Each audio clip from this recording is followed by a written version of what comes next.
Hello everyone, welcome to another edition of the Bastard Review. This time around I'm looking at ECW's Anarchy Rulz 2000. This event took place on October 1st of 2000 in the Roy Wilkinson Auditorium in St. Paul, Minnesota. We open up the night as always with Joey Styles and Joel Gertner in the ring, and this time Cyrus is nowhere to be found. Our first match of the night is Christian York and Joey Matthews taking on Danny Doring and Roadkill. Now, as uninterested as I am in either of these teams, they still managed to put on an entertaining, solid match. Both members of each team work very well with each other, and both teams managed to execute some really impressive tag team maneuvers. I mean, having a guy the size of Roadkill do a top rope diving dual clothesline onto York and Matthews is an impressive sight to behold.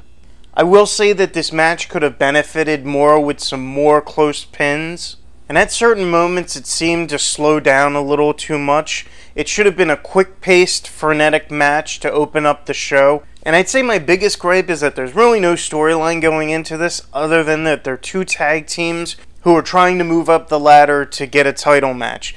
This should have been a #1 contenders match. I think that would have worked a lot better. But it was still entertaining for what it was. I'm going to give it a 6 out of 10. So you remember how I said Cyrus wasn't around?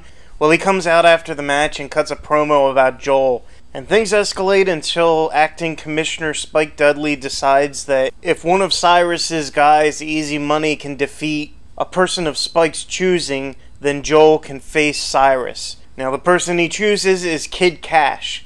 Out of all the roster he could have chosen, he chooses Kid Cash. Money versus Cash. Do you get it? Even though I had no interest in these wrestlers, they did manage to put on an entertaining match. Cash does his usual array of high-flying moves, and there are quite a few of near falls that get the audience really excited. Add in some underhanded interference from Money's fellow teammates, and you've got the makings of a classic match. The only drawback is that I don't care about any of these wrestlers. The ending has the biggest payoff as we get to see Joel face Cyrus. And since this match has a lot of redeeming qualities about it, I'm going to give it a 7 out of 10. After that, the Baldies, Tony DeVito and Angel, take on Balls Mahoney and Chilly Willy. Yes, these are the wrestlers' names. This was just a waste of 7 minutes. This was a poorly constructed and pointless brawl that offered no entertainment value whatsoever. And the less said about it, the better. I'm giving this a 3 out of 10. After that, Steve Corino takes on C.W. Anderson in a #1 contenders match for the ECW World Heavyweight title. This was a really solid match. It starts off with some great chain wrestling between both wrestlers, and there are a decent amount of near falls. Again, like the Lynn Corino match at Heatwave, I think Corino and Anderson here got busted open too early in the match, but it doesn't take away from my enjoyment of it. I'm not sure if they've faced each other many times before, but this match felt like they were feeling each other out. It just didn't have that flow that would have made it a really great match. And I also think this could have benefited from a promotional package. I'm going to give this a 7 out of 10. Up next, the FBI, Little Guido and Tony Marmaluke take on Tajiri and Mikey Whipwreck for the ECW World Tag Team titles. What a great match this was. It started out as an average tag team match, but within 2 or 3 minutes, just chaos reigned afterwards.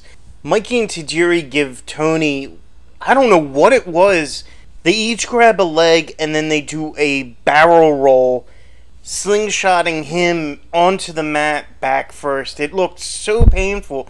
It just looked really amazing, pretty innovative. At one point, Sal interferes in the match, and James tries to attack him, but he ends up getting crushed by Sal when he sends him into one of the corner guardrails. I definitely would not want somebody of Sal's size running full steam into me. And then shortly after that, Tajiri does a beautiful Asai moonsault onto Sal, sending him into the concrete floor.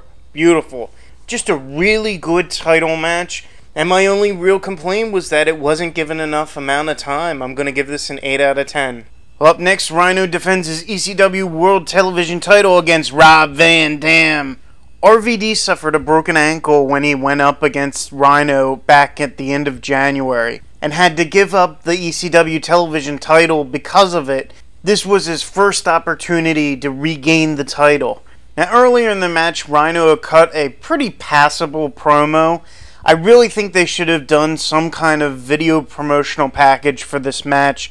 I think it would have gotten me even more excited than I already was. This match was an odd pairing. RVD is a spot-heavy high flyer, while Rhino is a more ground and pound type of wrestler. So it's not really a combination that complement each other. And because of Rhino's wrestling style, I don't think RVD was able to accomplish as many spots as he normally would do, maybe against somebody like Sabu. But regardless, they managed to entertain the crowd, and the crowd was really into it. They were chanting for RVD all the way. At one point, Rhino pile drives RVD through a table to the floor. That looked pretty painful. And you've got some of RVD's usual things here. He does the Van Daminator. He does a running dive over the ropes onto Rhino. A spinning heel kick, and he does another nice 5-star frog splash. And Rhino gives RVD a vicious gore into the corner ropes. And the ending is really believable, and you gotta feel real bad for Bill Alfonso. Just a really good, entertaining title match. I'm gonna give this an 8 out of 10. Finally, we come to the main event. Jerry Lynn takes on Justin Credible for the ECW Heavyweight title. Now, Jerry and Justin have a lot of history together.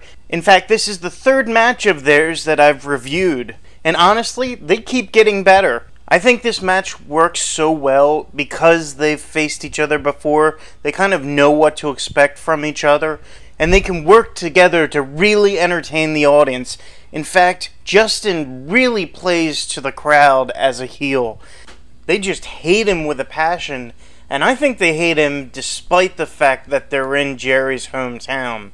The match is given a surprisingly large amount of time, about 19 minutes, and for most of that time, Justin seems to be in the driver's seat calling the match. I'd say the only part I didn't like was when Jerry did an unnecessary dive from the top ropes to Justin, and it looks like he hits the guardrail with his elbow. He had just done a baseball slide into Justin, sending him into the guardrail, and then immediately went for the high spot. I just thought it was so unnecessary. He should have just taken Justin and did something with him or threw him back into the ring and went for a pin. Something besides going high risk. But otherwise, this was a very solid title match. I'm going to give this an 8 out of 10. Overall, ECW's Anarchy Rulz 2000 is a pretty good show. You've got 3 solid title matches and an undercard that has a lot of potential. There's only one match on here that I don't think should have been on the card to begin with. Otherwise, all these matches are decent to really good. ECW Compilist will already have this in their collection, but even if you're just a casual fan, there's enough on this card that I highly recommend, and I suggest you check out this show. I'm giving this a 7 out of 10.